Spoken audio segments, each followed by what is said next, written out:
Ena mana, ena rio, ena haifa, tena koutou, tena koutou, tena koutou katoa.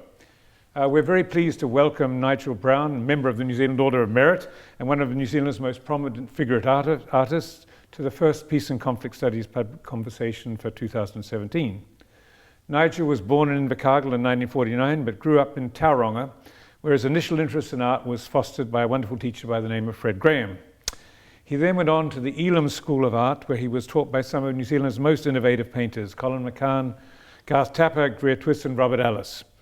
Of this group, it was probably Colin McCann who encouraged Nigel to follow his passion and to develop one of the most distinctive art styles in New Zealand modern painting. Nigel's much more than a painter, though. In his personal life as well as in his art, he grapples with all the major issues that confront us as human beings. If you look back over his work, he tackles topics as diverse as identity, masculinity and femininity. He's always in communication with the environment and ponders the economics of growth. He's informed by love and caring and a fascination with birds and wilderness. He's embraced hostile spaces like Antarctica, reflected on the fragility of lemons, critiqued power politics and inequality, and he's directed attention to the shadows and violence that lies within each one of us while drawing attention to the light of hope and peace. As a white Pākehā male, he's focused on Kiwi blokes, Captain Cook and colonialism. In everything he does, Nigel provokes conversation and debate and looks for ways to expand spaces of creativity and optimism in the face of ruthless power. His work, as you can see from behind us, celebrates life, love and compassion and poses direct challenges to all those who are committed to thanatos and death. So, Nigel, welcome to this conversation. Thank you, Kevin. I want to give you a chance to reflect on the ways in which your family, childhood and adolescence helped determine the person you are now. I mean, can you tell us, therefore, about your southern beginnings and your move to Tauranga, and what was the impact of your childhood on your worldview and identity as a Pākehā Kiwi? And tell us a little of the landscape of your childhood and the place of your own family in this landscape. Well, just briefly, my childhood started in Crown Terrace in central Otago, and my relatives, all the Browns and Smiths, all lived down there, and they were ex-gold miners, and my grandfather had fought in the Otago Rifles in the First World War, but I didn't have much to do with him, and he'd won a lottery that soldiers won too, and he got this sheep station really for his life. But my father was married a skinny girl from Wanganui with a limp, and he tried to be on this small farm in central Otago, and it didn't work, and he went north and gradually got to Mount Wanganui and Tauranga, and he was ex-Air Force, so ex-Royal Air Force, although he never saw action, and constantly, I would say, throughout his life, my mother went on about his officer complex, and even when he stepped off the plane in his Air Force uniform, his father said, "Take those bloody blinkers off." And I never heard any war stories from my grandfather or my father. Neither of them talked about the war much.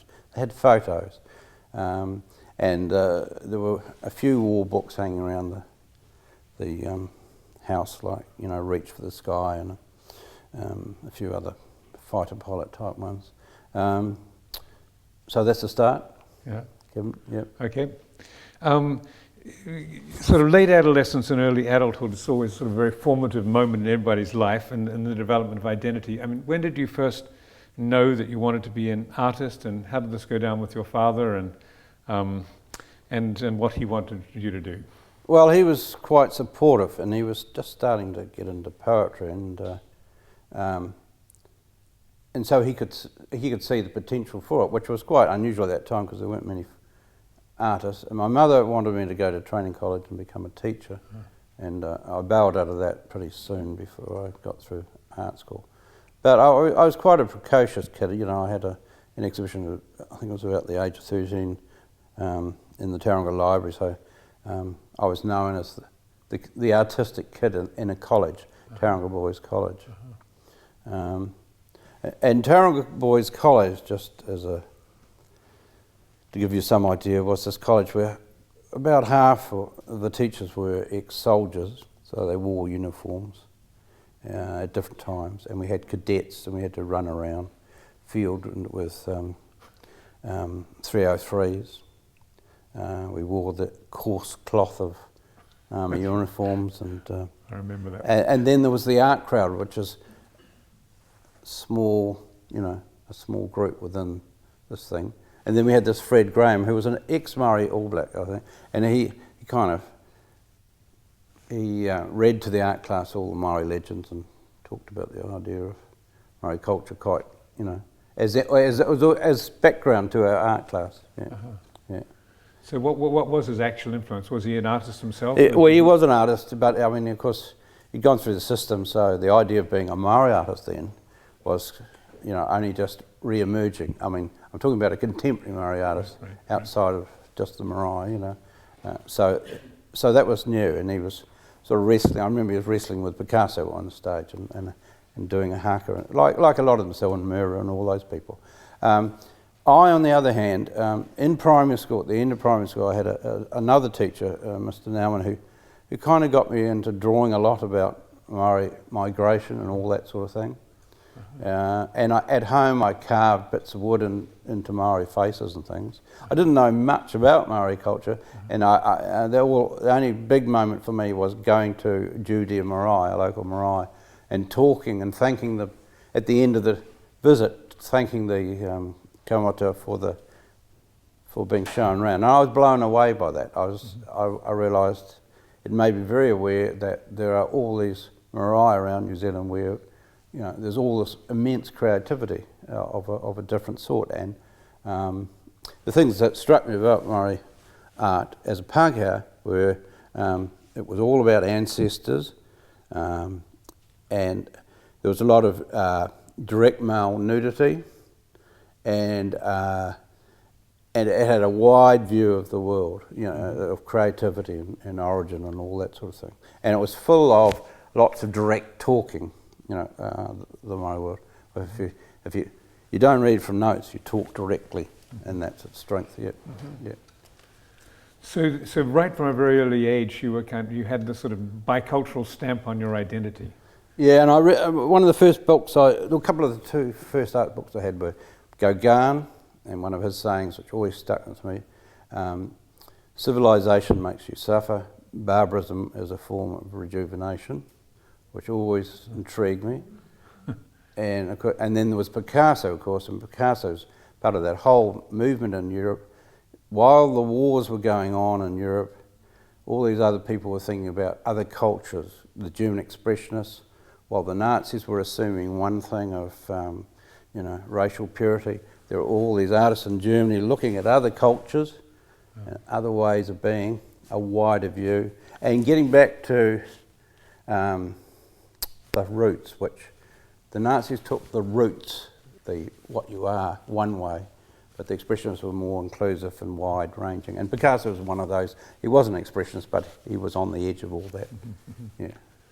Yeah, can you talk a little bit more about that? Because when I sort of dug out some information about expressionism, it sort of seemed very dark to me, and in terms of expressionist cinema and so forth at the time. Oh yeah, people have that idea, but I mean, there were people like Franz Marc, and he was, totally into, even though he'd fought in the war and things, he was totally into horses and nature and all that sort of thing.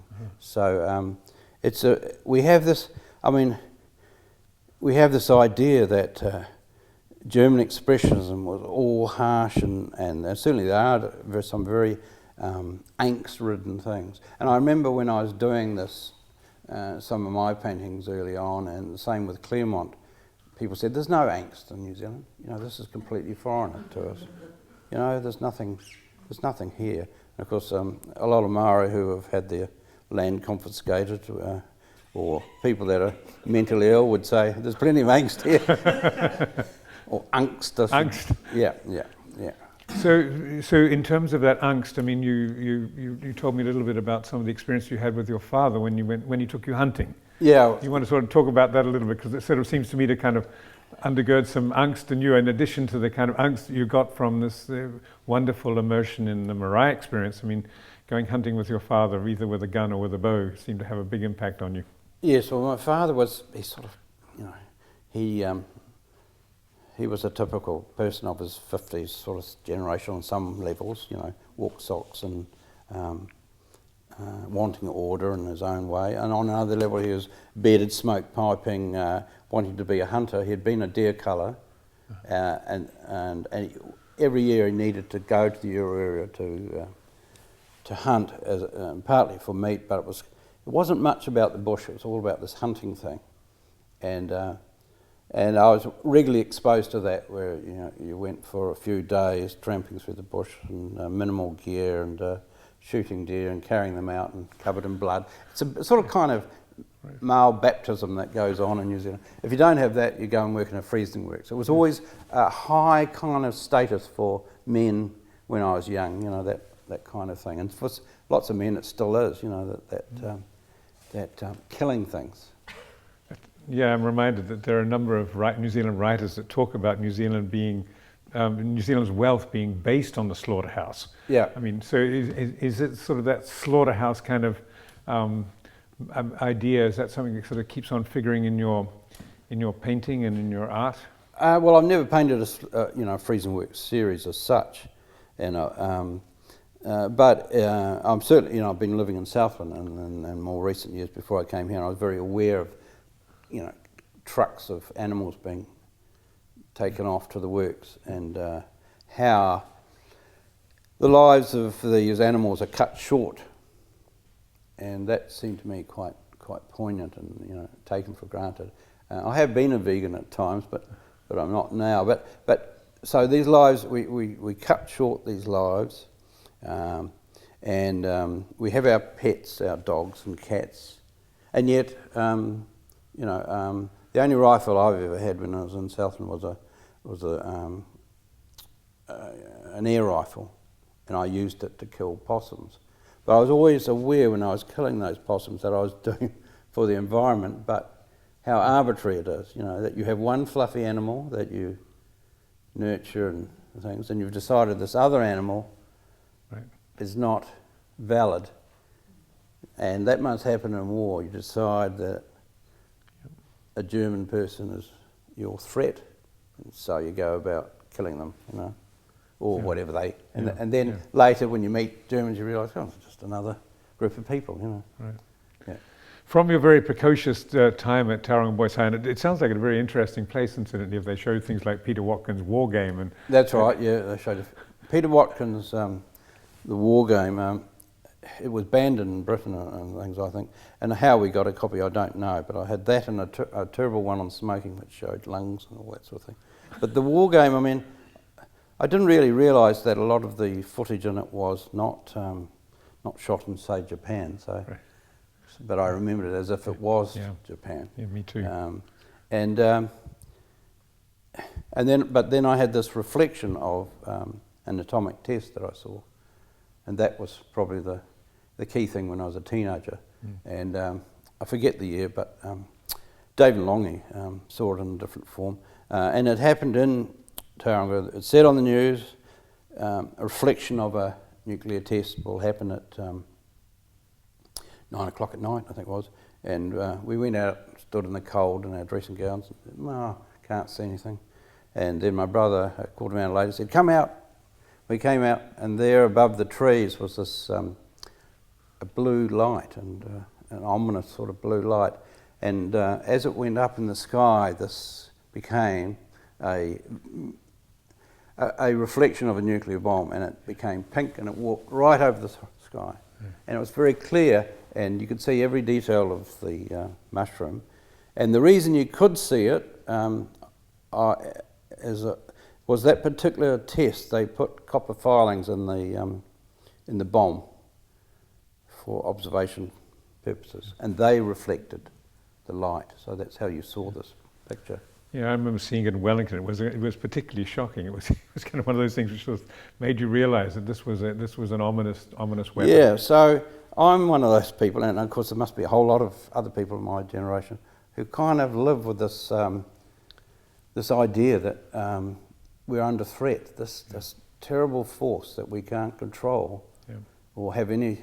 And so it must have motivated a lot of people, this whole nuclear thing, to feel uneasy about this radioactive thing that never dies, or takes centuries to die, and being in the hands of human beings, because human beings make mistakes, as I've found out in different things like working in factories. Human beings take shortcuts and they lie and they panic, and like us all, So lots of illustration of that coming out of Washington right now, even as we speak. Right. So going back to the Elam School of Art, which was where you sort of presumably developed a lot of your skills and so forth, what was the influence of people like Colin McCann and Pat Henley and others on you at the time, and was it a sort of a heady environment for you to come into, and what did it do for you in terms of your creativity? Oh, well, I think when I got there, it was a heady environment, and but I was naive, and I kind of had come from being the college art kid to Elam, where they wanted to slap you down and say, settle down and do the basics. I remember my first year, I actually painted a bomb. I painted a nuclear explosion on top of Mount Eden, and it was like, just do some basic stuff. But I thought I must paint what I'm dying to paint. And of course, the lecturers all said, just paint an apple on a plate, settle down. So I've had that all my life in a way, of people saying, just settle down and don't have any social issues. Just stop it. It's unsettling, yeah. So who encouraged you then, out of the group that you were working with at that stage, to sort of really follow your bliss and your passion and to kind of do exactly what you wanted to do? Oh, well, I think Hanley wasn't really a teacher at the school. He sort of flitted around the grounds a bit. He taught one class as a stand-in, but you're always aware of him as a kind of paisley-shirted afro person. Him and Gil Hanley were kind of and being, anti-nuclear gradually, that became more and more apparent. So you're always aware of them. Whereas Colin McCann, social issues and his stuff, he became more and more obscure at times. But they're there in Necessary Protection series and Storm Coming and things like that. So and he did a couple of works on paper that had the phrase "Am I scared?" Which is always interesting in relation to, and of course, the whole thing of "Am I scared?" is a key thing when you think about peace and you think about being a soldier. The first thing you confront, I would imagine, and I've never been a soldier, but is, are you going to do this? Are you not scared?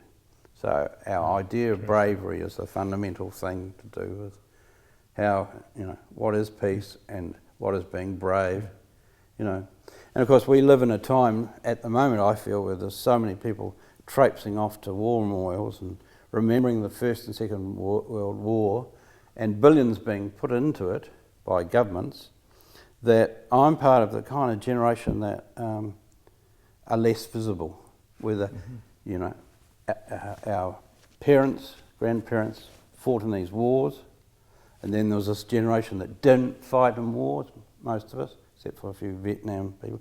And so how does the next generation see us?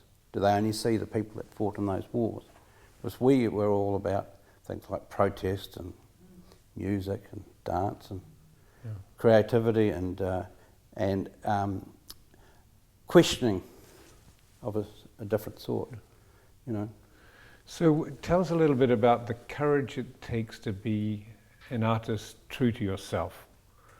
I mean, how do you, I could imagine that, if you reject your teacher's injunction for you to paint apples on plates, that requires a bit of bravery for yourself. So tell us a little bit about the courage you bring to art. When you say bravery, it could be just a streak of anarchy. And it could be, I'm of the generation of Bob Dylan and Beatles and all that, and Joan Baez and all these people. Yeah. So it was quite natural to be anarchistic. And different. And I mean, if you're aware of the Masters of War and of the way we're being coerced into different things, you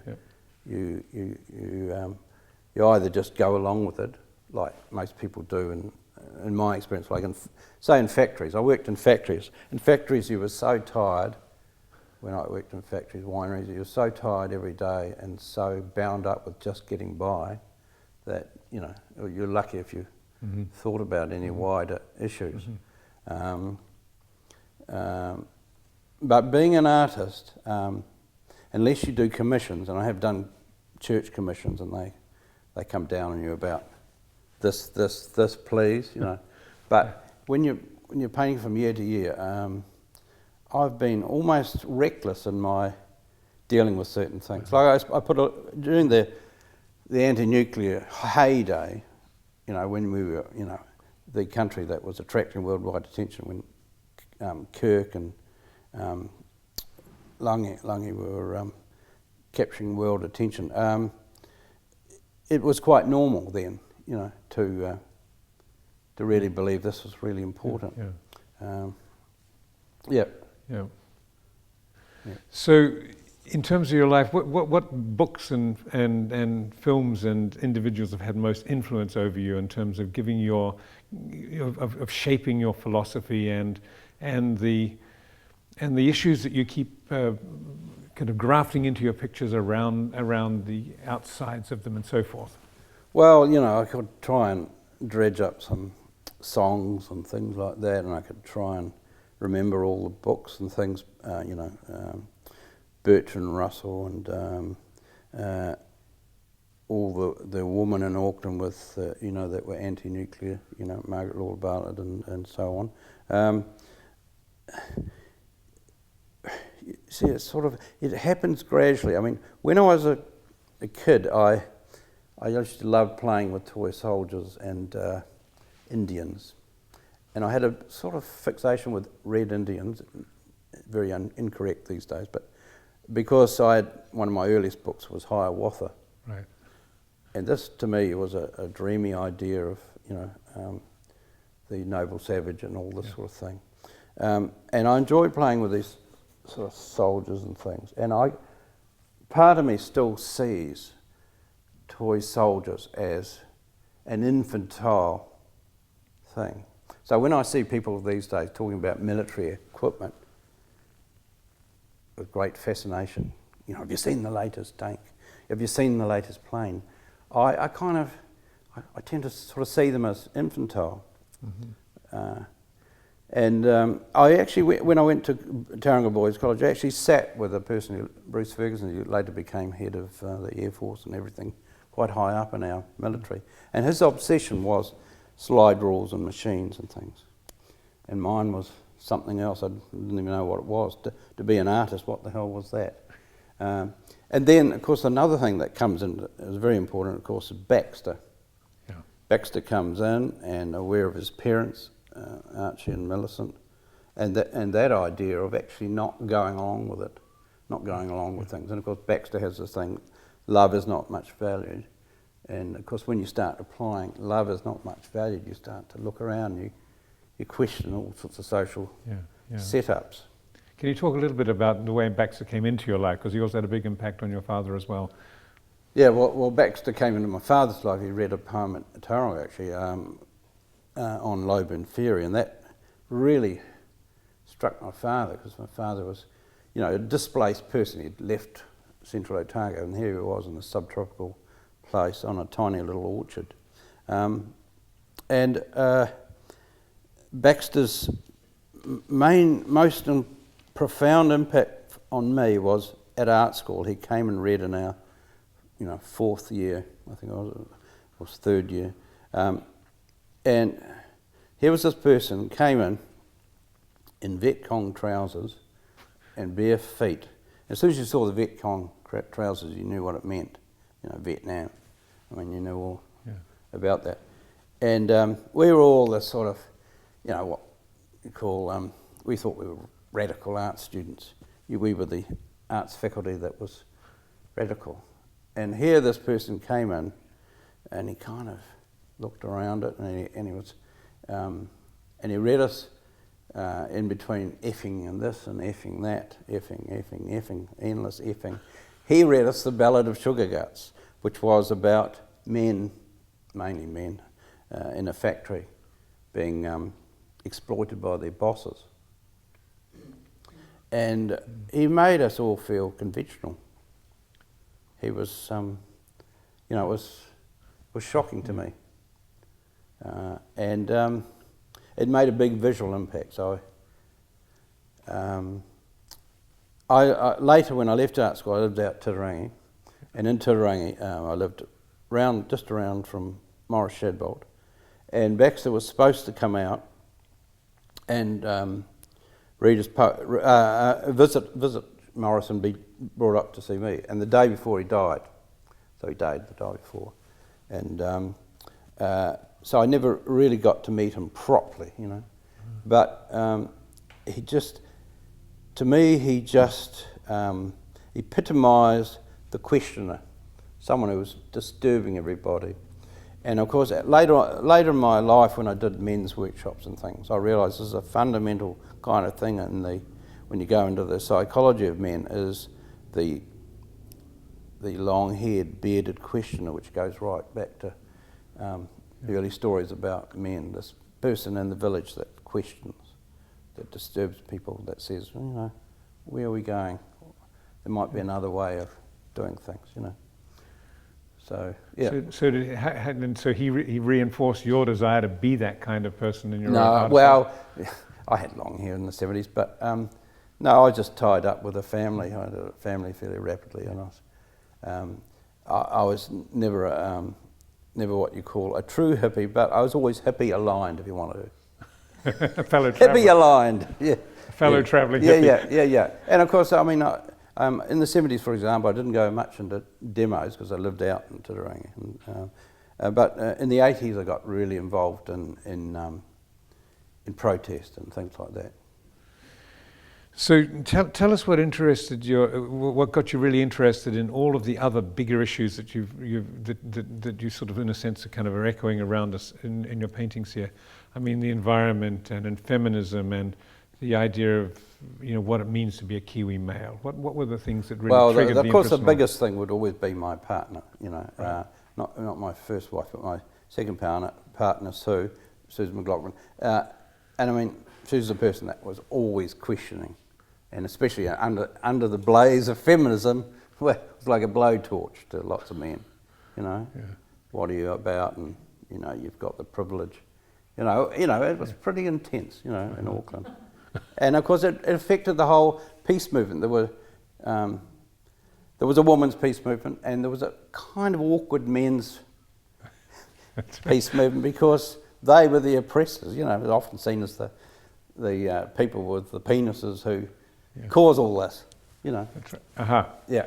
So I remember those days as well. That there was a kind of a strong feeling that the men were doing the leading and the women were kind of supporting us from the rear and things like that.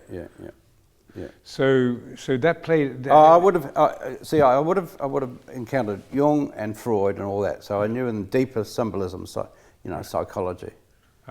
So this started with One Tree Hill, which I saw as either a symbol of God. You could take it as a symbol of God, symbol of authority, or a penis. Right? Yeah. And that, that was one of my first exhibitions was about that, Yep. So aware of all this, and I sort of studied Christian symbolism to some extent, but I was always, when I was young, I was interested in the humanists and rationalists. I wasn't a Christian at all. I've never been a Christian, but I'm always interested in symbolism, so, symbolism goes broadly, yeah. So a lot of your early paintings were about black singleted males. No, it didn't happen at art school. But when I actually worked in a sawmill in Riverhead, it started me off. I saw actually men, with black singlets, and I saw the brutality of men in the sawmill thing. They were, a lot of them had injuries. They in the smoker, they just tipped their teapot and cup out on the floor, Yeah. It was very, and some of the tougher ones of them would say to you, if you're still here in a few more months, there's something wrong with you. Because they knew it was, it was brutalising. And of course we've taken a lot of pride in the past, especially for rugby and things like that, in those, brutal men. You know, that's why we made good soldiers. Yeah. You need hardened people to be soldiers. You need a different sort of awareness, softness almost, to be a peace person. So that notion, that living and working in the company of, you know, black shirted men and that brutalizing, I mean, did that sort of really kind of condition you to sort of start thinking about the role of the feminine in your art and in the community and in society? Well, you see, I had a father with his guns and all that sort of thing, and he was, you know, always trying to do masculine activities like, you know, chopping wood with a frenzy and all that sort of stuff. Whereas my mother had muscular dystrophy, and muscular dystrophy, gradually as it took over her body, made her very passive. So if you want a pacifist, you couldn't have got anything more than a person with muscular dystrophy. They can't lift their hands, and they get, anger disappears from them because they have to cope with this passive body. And it's very interesting, you know. But they still have a mind, and they still can see the energy and anxiety of most people. You know, most people are rushing around. But when you're gradually forced with muscular dystrophy to become very still, you're in a different headspace. Mm-hmm. Yeah. Yeah, that must have been very challenging, actually, kind of growing up and seeing those two archetypes before you, right in your own family there. Yeah, I did. And I mean, there's an interesting photo of my father with his hand around my mother's neck. And it's a joke. My father enjoyed jokes. But, you know, he's the male active, you know, active, or, you know, always active. And then the other side is this, there was this peculiar thing which exaggerated my mother of being this person confined, and I mean, my mother ended up on doing Lifeline, and people used to ring up on Lifeline, you know, desperate, and they didn't know that my mother was in a wheelchair. Right. And she managed my father in lots of ways, and so I was very much aware in my own family of the different types of energy. Yeah. Yeah. Oh. And when you tap into this energy, I mean, I'm really interested in this. So when you get these kind of positive and negative energy fields, how does that then play into your art? Because your art exhibits a lot of that. In different kinds of energy come out of it. When you, sometimes it's reflective, and sometimes it's kind of raw. And well, people, you know, some people say to me, "Oh, it's very New Zealand, your art," and all this sort of thing, or it's a bit heavy, or whatever. But they say, "Oh, you've always been doing these black singlet things." I mean, what are you? Yes, anachronism stuck in the Dark Ages. But I have evolved it. That's the point. Yeah. I'm like a lot of artists. You know, you evolve and you change. And my first paintings of black singlets were all axemen. Now I paint black singleted people nurturing birds, and that's my key thing at the moment, is nurturing, and male nurturers is what I see, and it's all to do with seeing the status of people in the world and going, the really important people are, you know, gardeners, creative people, ordinary people just going about their things, and they should be given more status. And that's all part of some sort of system. It's who knows what it is. It could be socialism. It could be whatever. But then this other system is oppressive and wanting to dominate and wanting people to go off and do things and kill things and all that sort of thing. There's another system always wanting to watch us and, you know, engage in watching us and controlling us. You know. So it sounds as though your whole life has, in a sense, been a dialogue with domination and dominators. Yeah, and within myself too. Yeah. You know, within, you know, you're just another person. Yeah. Yeah. So we all have this, that we, and so the soft versus the hard in each person. You can kind of simplify politics down, in my mind, to the conservative versus the generous. The conservative has no faith in people. It thinks we've got to keep an eye on people. You know, we've got to you know, and whole society swing that way. We've got to control things carefully and not let things get out of hand. And then there's another generous social justice mentality that's fighting against that. Mm-hmm. You can put party labels to it, but that's what I see as going on. Yeah. Nurturing the creative in the face of these kinds of challenges seems to be really, really problematic in this day and age. I mean, to what extent do you and other artists that you work with, I mean, do you need each other? I mean, what's the significance of circles of friends and so forth? I mean, and can you tell us a little bit about the kind of friends that have really sustained you as you've embarked on this path? I have different people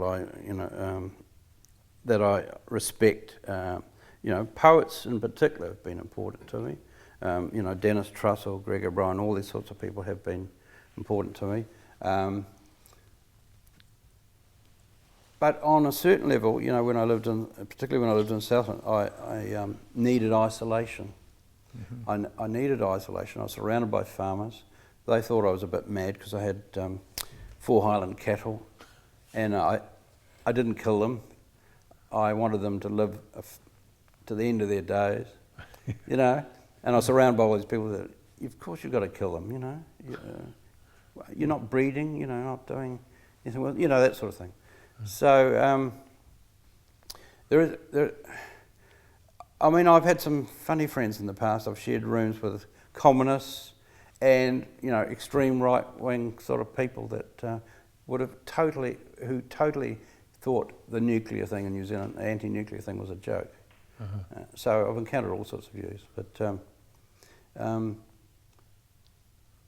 even here in the audience we have Ali East, and she's a wonderful dancer that's into what I call organic dancing, and I've always been interested in organic alternatives to the mainstream. Yeah, and I have a son-in-law, Dudley Benson. He's an alternative musician and all that sort of thing. Mm-hmm. Not also to mention my stepsons have been very important in my life as reference points. Yeah.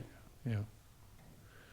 Actually, that kind of organic dance goes back to your German expressionism, doesn't it? Because they were very, very committed to that whole idea of sort of free dance and expressing emotions and physicality. When I was about 8 or 9, I was a bit into dancing myself, and I kind of used to dress up as some idea of a savage, to use a stupid word. And I used to dance in front of my parents and have these costumes, and I was obsessed with primitivism or savagery or whatever you like to call it. And then the television came and it ended, and my parents were sort of, that was their kind of thing. And I just did my creativity on the side, Interesting. During the anti-nuclear heyday, you were very actively involved with Margaret Bartlett and Visual Artists Against Nuclear Arms. You can tell us a little bit about that, because that seemed to be a wonderful kind of illustration of both combining the friendship with a political movement that enabled you to utilize your gifts and talents as artists to really make wonderful political points. Can you tell us a little bit about Garner and its significance and what do you think it did? Because it was certainly galvanizing. Well, before that, I was in New Zealand Society of Sculptors and Painters, and that was a guild of just artists where you hardly brought up politics at all. I was working in wineries and used to talk about unions, and the artists used to stare at me blankly, But there were a couple there, like Margaret Lawler Bartlett, who knew about that. And gradually, 3 of us, her and Marty Zermo, we got together and started this Varna thing. I was at a pretty precarious stage of my life, just living in a studio and things. But we would have monthly meetings, and all sit around and discuss what we could do. And we gradually got to do this mural and posters and things. And there was a tremendous sort of feeling of this has to be done, This has to be done. And it was all across the country, everywhere. Yeah. I mean, as you know, there were architects and engineers and all sorts of people organising. And it was a great sort of surge of pride as well, that, you know, we have this identity as this peaceful country. I say peaceful because we've got all this colonial terror lurking in the darkness, but we brought it, that we were this anti-nuclear country. Mm-hmm. And the Varna, you know, we gave it a kind of Pacific sounding name, Visual Artists Against Nuclear Arms, and everyone was an individual, very much in it. Hanley, you know, was in it, and John Eden, Miriam Cameron, and of course someone like Claudia Pond Ely all her life has been, you know, active in filmmaking and things as well. So not the least, not mention Margaret, you know, who's sort of, it's just sort of family background, I suppose, has made her that way, you know. And I had a whole lot of exhibitions around New Zealand. I had a big one in Dunedin. That was where I had my biggest exhibition was here, actually, living in the bomb age, and I had, you know, so I spent about 3 or 4 years, almost, you know, from a career point of view, it was not great, you know, because I think in some ways the idea of the socially expressive artist is quite foreign in this country, in the sense that we have a monetarist kind of priority in art, and that art should be separate from politics. Yeah. So I tend to go against that thing, and most of the Varna members thought that way, you know. Yeah. That's what I was wondering. You know, what was the tension within yourselves about, you know, being a political artist as opposed to a kind of a, you know, what could be called a pure artist or a creative artist or something like that? Well, you know, of course, the thing with, you know, hard New Zealand light led to a kind of cool philosophy, that we were a cool country with a wonderful, clean, green image. And this myth still, as we dairy pollute ourselves to filthiness, right. It's still perpetuated. That's right. So you know, all through your life, it seems to me you've never given up hope in the value of art to kind of arouse progressive consciousness and unleash positive emotion. Can you tell us? Well, it started with Baxter, you see. I mean, you only need to meet one person, and I mean, if you focus on the mass of people and what's current and fashionable and things, you only need to meet a few people that you're immensely overwhelmed by. You know, like worldwide, there've been Gandhi and Nelson Mandela and Martin Luther King and all that. These people, you know, and when Kennedy was shot, I mean, whether he's good or bad, you realise that it's something. And when John Lennon was shot, you realise, God, that, you know, there are these other forces, you know, mad forces, you know, that are not good. And even the Beatles singing about love is all you need. I mean, you know, it's that was kind of before the commercial wave that we're now under, that's been going for quite a while, this commercialisation of everybody. Yeah. You know, it's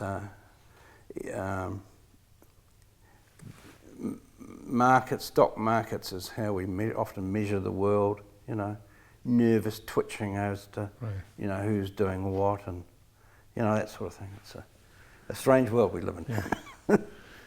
That's right. Was Keynes or somebody who said that, you know, true civilization will only come about when we cease to value everything with accountancy or something like that. I've forgotten exactly the right phrase, but there was something about, you know, when you cease to rely on the accountant's value, you can then begin discovering. Yeah, well, of course, one of the biggest industries in the world, apart from all the multinationals, has been the war industry and armaments, and I'm aware of that, even with this, you know, the Second World War, that people were giving arms to the Nazis and all that sort of thing. So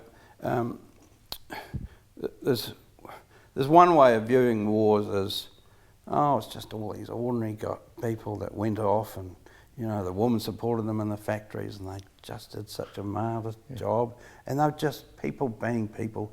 They didn't want to be there, but they were serving their country, you know, that sort of attitude. Rosie the Riveter. Eh? Rosie the Riveter, all that sort of thing. And the idea of the person that actually doesn't want to do that is a lot more tentative and often hidden away. I'd imagine, I've never been to India, but in India you have these holy men that, you know, sit around, and they sit around, and they're always the question mark in the village, you know. Baxter was a kind of holy man of sorts, totally flawed, but he was our example of that. Can you tell us a little bit, you've not only been a wonderful example for New Zealand art, but you've also forged very close links with Japanese artists.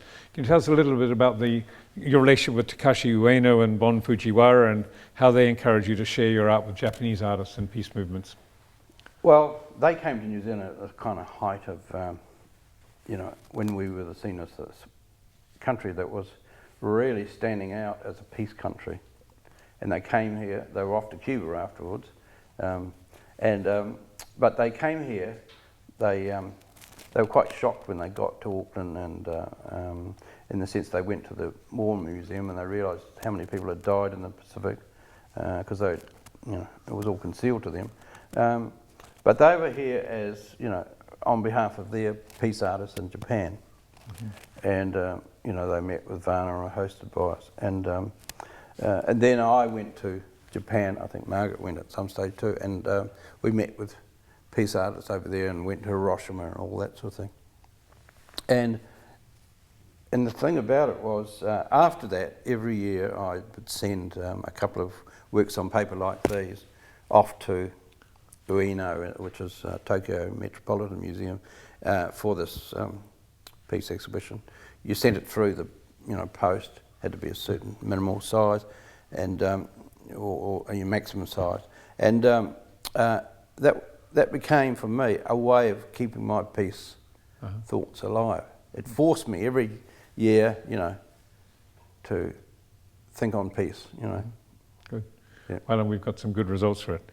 Can you tell us something about your own creative processes and how you paint? I mean, do you sort of start off with a fully formed idea and then produce it, or does it? Or do you start with a series of ideas and then let them evolve visually and verbally in your own mind? And yes, well, I'm a bit like Tony Thompson that said, you know, let your paintbrushes speak to you. That's one idea, but you've got to have some sort of symbols, just as, you know, tribes have symbols. So how does an individual form symbols in a society that where Christian symbols have collapsed, and you know, they're still there, and the secular is you know, dominated by advertising. We are worked on by symbols all the time. We are worked on by being in this room that is, you know, minimalist and technocratic. You know, we every day the products we pick up are influencing our thinking. You know, the more time we spend with plastic and metal and false surfaces, the further we get away from wood and the organic and our own flesh and blood, and start to think we're machines, you know, that sort of thing. Yeah. So I've always been interested in not in straight lines, and being a bit spontaneous all the time. That creativity should be on an edge. You should be wrestling with what you're going to do next. So that's a bit, you know, it's a bit sort of kind of, on one level it's almost childlike, you know, that you don't quite know what you're going to do next. But I work in series, that's partly from McCann. So behind you was a nuclear note, you know, that was a series, went up in a Last and Fish Cafe in Auckland, was, you know, lots of people eating at tables. And I just poured out whatever came into my head about the bomb and families and, you know, what people's reactions were. So I kind of divested myself of all this stuff, you know. And I do have a great belief in an art that engages the people and they have to engage with. And I think there's too much art that is, it anaesthetises us, makes us sterile, and of course, you know, sterility is, you know, it suits multinationals and mass markets and all sorts of things, you know. And what do you consider to be the highlights of your career, and what regrets have you got? as you think back about your entire life? Oh, well, I don't have any regrets. I have more regrets about my behaviour. Behaviour, you know, your own behaviour. I mean, you know, you're still pleased with your life. When you get older, it's there's something wrong with you, I think.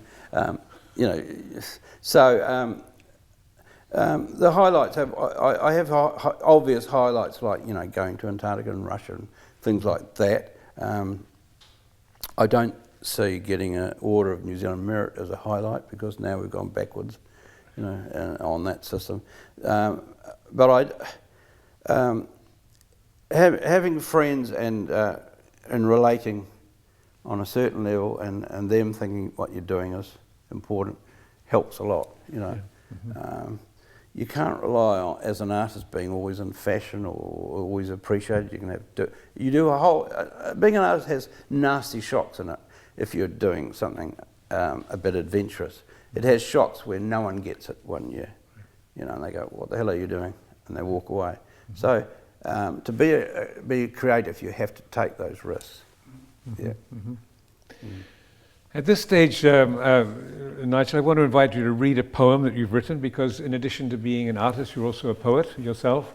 Yeah. And then I'm going to invite you to sort of talk a little bit about some of the paintings you've brought along with us right now. So right. I'll just find kind of I'll fill in while you're finding the glasses. Yes. All right. Okay. I think that in terms of the conversation we've just been having, I think you've demonstrated very adequately the way in which, you know, your creative well emerges out of a very, very deep compassion.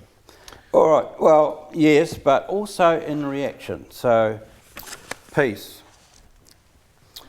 You know, because you do art for years about peace, and then you kind of think, what the hell is peace? You know, what is love? You know, these things are, you know, hard to grapple with. So I'm attempting to grapple with peace. Peace is a gardener kneeling in the warm sun, with children playing and pets and rainbows. Peace is the right weather for the right day. Peace is the greatest gift or thing most taken for granted. Peace is accepting and unhurried and tolerant. Peace is so enjoyable it seems unexciting.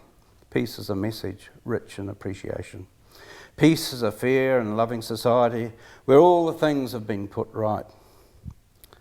But, I know I'm making you yawn. What is this crap? But, don't get me wrong. I know what you want. It's predictable and a bit mindless.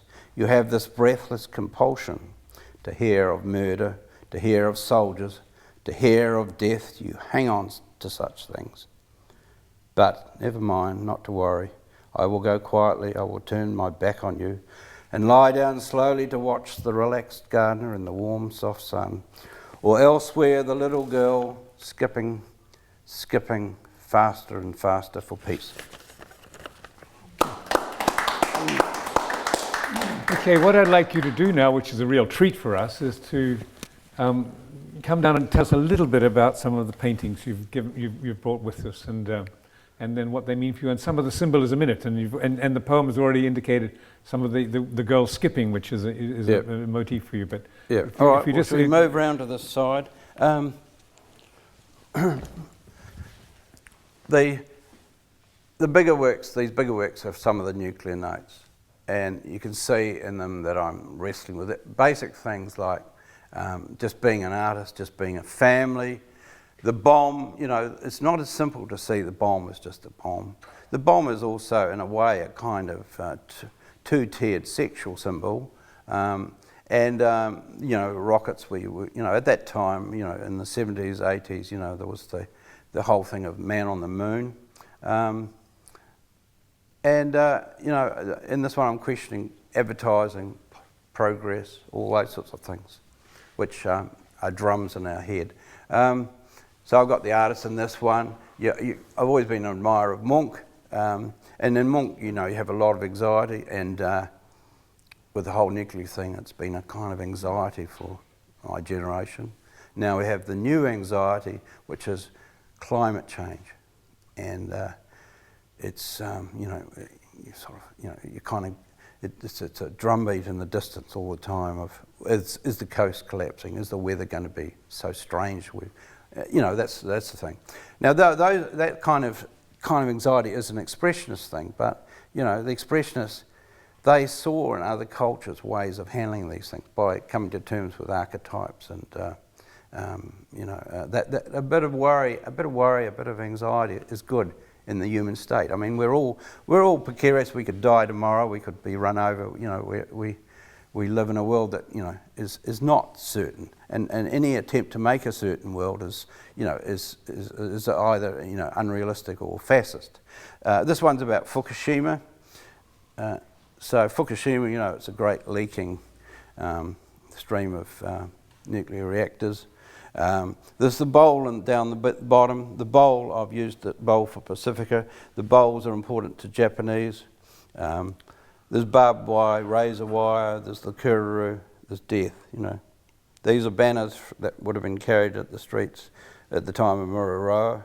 And we all know about Mururoa, lies that were told about it. And that the amount of nuclear radiation was 500 times what they said it was. And moving back to something more gently, you have the kururu as the peace dove, and we have here, we need peace to face global warming. We don't need a whole lot of wars going on while we're wrestling with global warming. That's right. Yeah. And then up the top there you have Takashi Ueno and Bonsano were the two Japanese artists that came to New Zealand. And they're both dead now, but they, it's always, the greatest thing that often influences us are human interaction. And you have a good reaction with someone, it's I should leave that the way it's a positive. On the ground that won't be in the film are the gloomier things of... I could hold them up. If you like. Oh, yeah. Of Nagasaki and Hiroshima, because I was sending these things to Japan. This is Douglas MacArthur with Hiroshima. And they called it a little boy. I mean, isn't that ironic from a male point of view, that they called this dirty, great, horrible bomb little boy? So you have things like that, and then you have the skipping girl in these. So the skipping girl, is always triumphing and the other, against the war. She's there as this person who, the skipping rope represents the circumference of the earth in these. This is a reaction, there were about 3 of these reacting to the Twin Towers. And it has the dead camel. And I mean, the dead camel really, to me, in this one, represents all the people that died in the Middle East, while, this British and American interference in the Middle East is dubious. This was more Pacifica in this one. Maori things, Maori culture is quite interesting if you're leaning towards being a pacifist, because Maori culture is, the haka is the most aggressive thing you could get, really. And, tribalism has hierarchies, and of course a lot of peace activists don't believe in hierarchies. They don't believe in royal family and, being pinned down. And so, you wrestle with, the qualities in Maori culture of environmental things, but the hierarchy may trouble you. In this one, there's some sort of bomb that's been humanised with people from past lives, So I will often have someone doing this in lots of works. It's a positive gesture against the person with the pointing something at you. All right. Good, thank you. Well, I think we have a little bit of time for any questions or comments. Yes. Hi, my name's Sue, and I'm interested in, I am an artist myself, and I'm interested in your use of colour, because when I look at a lot of your works, what I see is not only somebody that uses colour to effect, but also somebody who deeply loves colour. Is that correct? And can you talk a little bit about what colour means to you as an artist and how you use it? Well, I mean, colour for me is, at its best, is something I always have to resolve in each work. And I have these organic kind of loyalties, so I tend to want my colour to be layered and have depth. so a lot of my paintings I work on layer on layer. So I don't want them to be, I want them to be vigorous, layered, but not too raw, especially, you know, raw colours. And I'm very aware of, you know, the colours that go with technocracy. Yeah. Thank you. Yep. Questions or comments? Yes. Yep. You've mentioned the fact that we in New Zealand pride ourselves on clean green and Yep. then destroy it. We pride ourselves on our peacefulness, and then we've got our European heritage that destroys it. We pride ourselves on our toleration, and then we send troops, and we make weapons, as we've discovered recently, and we're part of Five Eyes, and so we're destroying it. This is a tension between, on the one hand, our idealism, and on the other hand, our practicality. Do you think that is underlining a lot of what you're doing? It might account for a certain anxiety in it. I mean, you know, it might account for a certain discomfort in the work at times. Yeah, it's not light and fluffy, is it? It isn't. No, and I mean, if you stuck a group of protesters with placards next to the All Blacks standing there with their arms crossed, you'd see a sharp contrast in body language. And I mean, you know, they're a kind of dominant, have been a dominant kind of evolution in New Zealand, and they gradually turned away from the raw material we had at the beginning, and they became commercial, didn't they? Commercialised. Yeah. How do you see us evolving? Which way? Which line? Which path not taken? Well, I think we just have these dualities, and like most countries, so it can go either way. Yeah, but I mean, as an artist, if you're committed to one way, you often, that's your lifetime, no matter what happens, I feel. You know, you just can't help yourself. It's not, you know, if you believe in, say if you believe in, you know, workers' rights, for example, and contracts come in and workers' conditions get, you know, cut, and they're all on contract, and they don't have a proper lunchroom and all that, then you don't just change. You can still believe in what you believe in, you know, just because society swings one way or the other. And of course that was a lesson, as you know, of Archie Baxter, that he just stood firm, and so that's the exciting thing. And I mean, you know, when I was really young, my father and I had a bit of an obsession with Geronimo. Now he's an Indian chief, you know, and who, and I mean, the reason it appealed to us was this person that sort of said, you know, no, we're not going to kind of, we're not going to go away long. We're going to survive and stand. And I mean, whether you live or die or prosper, at least you've stood by some beliefs that you have. But I mean, of course, a lot of people don't have any beliefs at all. Their beliefs are just shaped by some other thing, you know. But it's much better to have beliefs, I think, of some sort, whatever they are. Yeah. Any other questions or comments? Yep. Your posters, I mean, your art appears like beautiful posters, which I think of as usually trying to give a strong message. Is that why you chose that style? Yeah, I have evolved a style, if you like to call it, where, you know, I often put words in.